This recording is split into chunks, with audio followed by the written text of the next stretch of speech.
Um vendedor descobrindo uma porta secreta que o leva a um labirinto cheio de segredos, dois adolescentes atormentados por uma força sobrenatural após um ritual em sua igreja, e ainda uma seita secreta de bruxas que é posta à prova por uma nova integrante. Esses e mais filmes você conhece hoje aqui no canal. Fala pessoal, sejam bem-vindos a mais um vídeo do Terrorífico. Eu sou a Jess e no vídeo de hoje eu trago para vocês mais 7 lançamentos de 2026 e eu vou dizer tudinho que eu achei de cada um deles.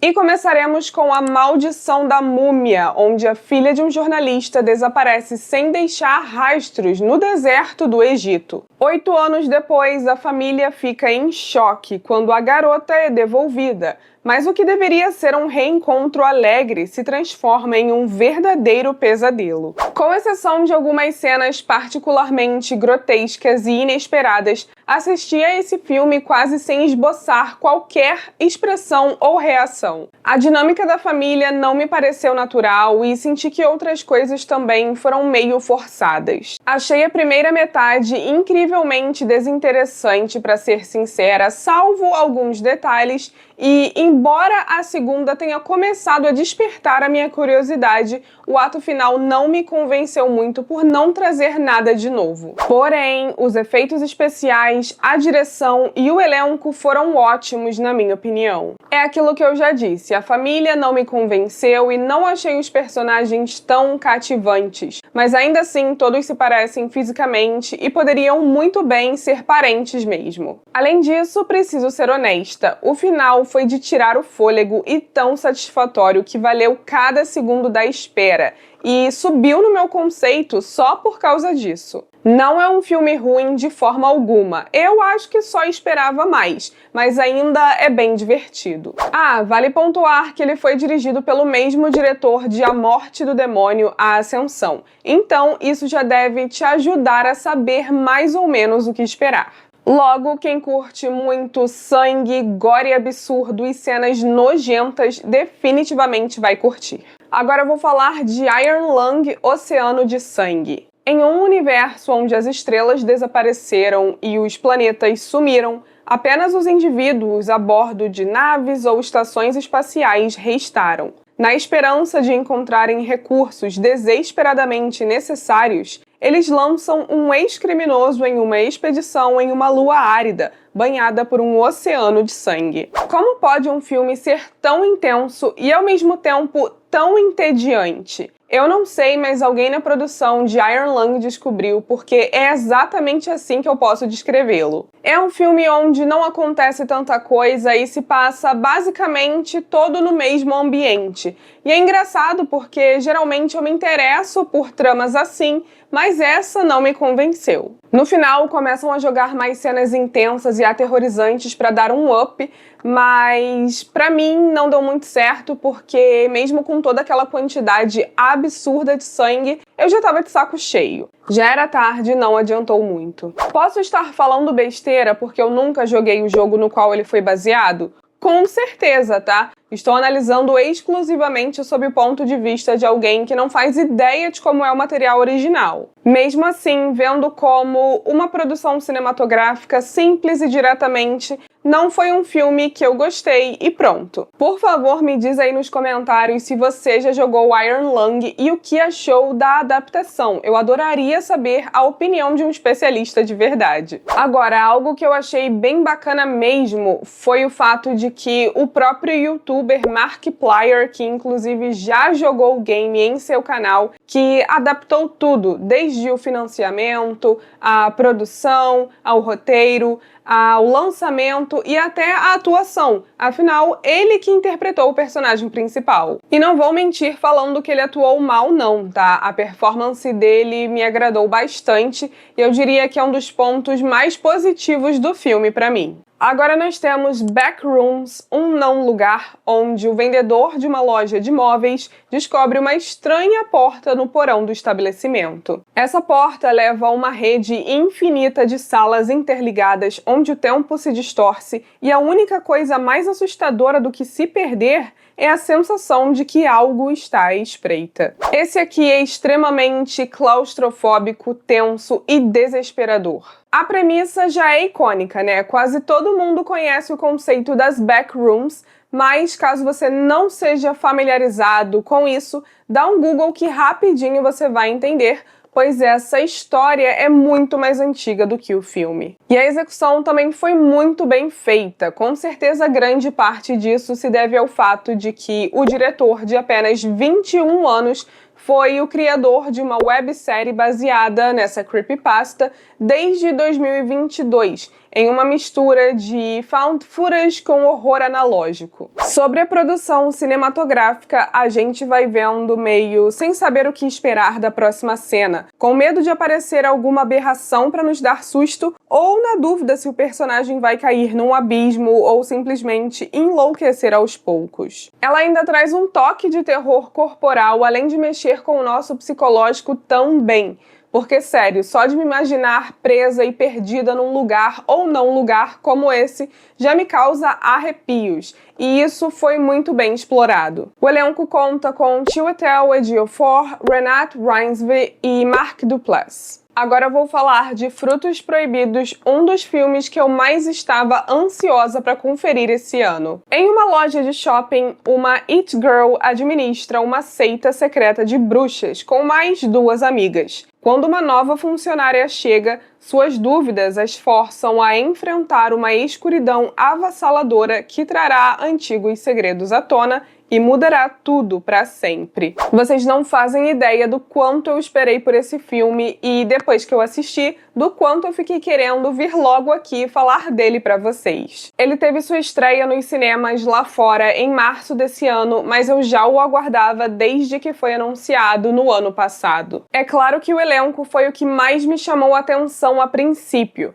com Lily Reinhardt, Lola Tung, Alexandra Shipp e, claro, a minha favorita, Victoria Pedretti. A premissa também me interessou bastante e, posteriormente, o próprio enredo me conquistou. Eu achei tudo muito legal. Ele foi baseado numa peça de teatro e o roteiro foi coescrito pela criadora dessa peça junto da diretora do filme. Com humor ácido e bem atual, que é apenas elevado pela entrega das atrizes em cada fala e diálogo, eu achei que tudo funcionou perfeitamente, desde as atuações até a estética e fotografia belíssima da produção.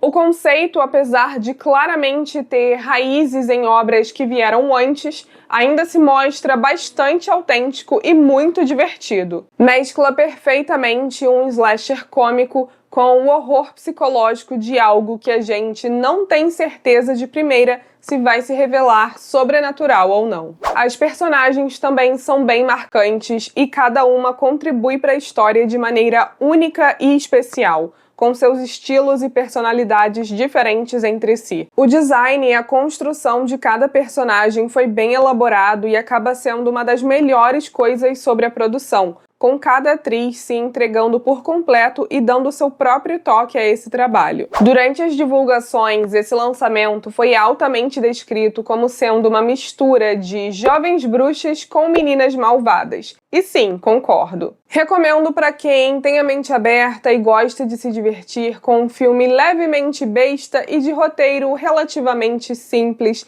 ideal para passar o tempo, mas que ainda aborda tópicos sérios e traz reviravoltas chocantes, além de sangue e gore. Agora, o que eu achei de Rokun, o Pesadelo da Bruxa. Um escritor de terror visita uma pousada na Irlanda para espalhar as cinzas de seus pais, sem saber que o lugar tem fama de ser assombrado por uma bruxa. Quando uma das funcionárias desaparece durante uma festa de Halloween, ele se vê obrigado a explorar a infame suíte nupcial. Com Adam Scott, esse eu achei interessantíssimo, me deixou curiosa a todo momento, querendo saber o que mais vinha por aí, além de causar muito nervosismo e medo. Ele trabalha um assunto bem relevante, com boa execução do tema, utilizando a premissa inicial básica apenas como um pontapé para alavancar algo ainda mais sinistro do que o mundo sobrenatural. Talvez por esse motivo cause a sensação de ter algo inacabado, mas eu não liguei muito para isso. Achei a história tão boa de forma geral que essas pontas relativamente soltas não me incomodaram. Apesar disso, a produção continua sendo extremamente assombrosa,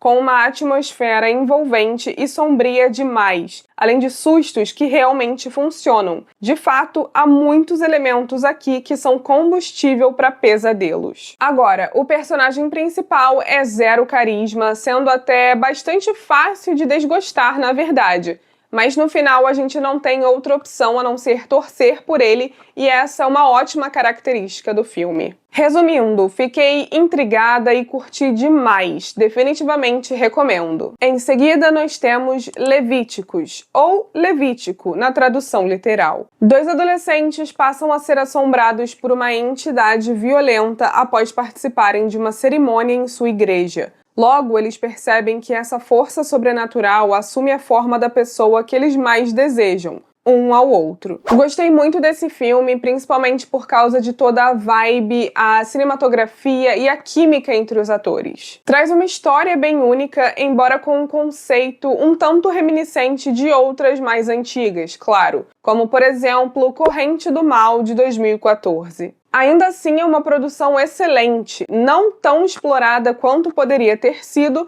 mas eu curti demais toda a história de amor sincera entrelaçada a um horror visceral e, infelizmente, bastante real também, mais do que gostaríamos. Foi só o final que me decepcionou um pouco, porque achei bem repentino, sem conclusão ou explicação alguma. Mas geralmente, quando a história é boa, eu não costumo me ater muito a isso. E esse foi o caso aqui. O importante é que a jornada até lá é extremamente curiosa, intensa e representa uma ótima metáfora para assuntos mais sérios. Assusta e emociona quase que na mesma medida.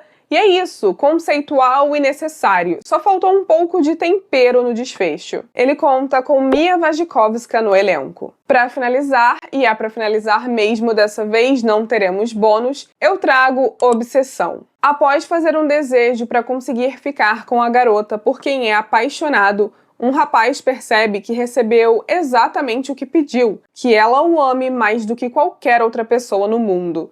E é por isso que as pessoas dizem que precisamos ter cuidado com o que desejamos. É muito importante, primeiramente, que a gente entenda quem é o verdadeiro vilão dessa obra. Pois afinal ela retrata uma pessoa, uma mulher, perdendo toda a sua autonomia em prol de um cara se sentir bem consigo mesmo, sem realmente se importar com o que ela quer. E só por conta dessa base, sem precisar de muito mais, ele já se torna extremamente horripilante e pavoroso, principalmente quando a gente analisa as coisas pelo ponto de vista da Nick. Agora, para além desse contexto, ele também é sim extremamente assustador no quesito mais básico mesmo, falando de sustos e terror tradicional, sem pensar na parte psicológica da trama. Dirigido por um youtuber também e igualmente relativamente jovem, como o de Backrooms, é um filme muito bem feito tecnicamente, apesar do baixo orçamento, e com detalhes que podem até passar despercebidos de primeira pela gente, mas mesmo sem saber o que é, já nos causam muita estranheza e desconforto. Assusta no momento certo, nada parece forçado e, de fato, não achei nenhum defeito. Para finalizar, os efeitos práticos, desde o sangue ao gore e ao horror corporal, são excelentes, e eu adorei a atuação de todos os envolvidos. Vocês precisam conferir o quanto antes, porque vale a pena demais. E é isso, pessoal, esse foi o vídeo, espero que tenham gostado. Se sim, não esqueça de deixar seu like, de se inscrever e ativar o sininho para não perder mais vídeos como esse, porque aqui a gente fala sobre filmes semanalmente. Deixa também um comentário, quero saber se você já assistiu algum desses filmes que eu falei aqui e o que você achou também. Manda para aquele amigo que também vai curtir. E é isso, nos vemos no próximo vídeo. Um beijo!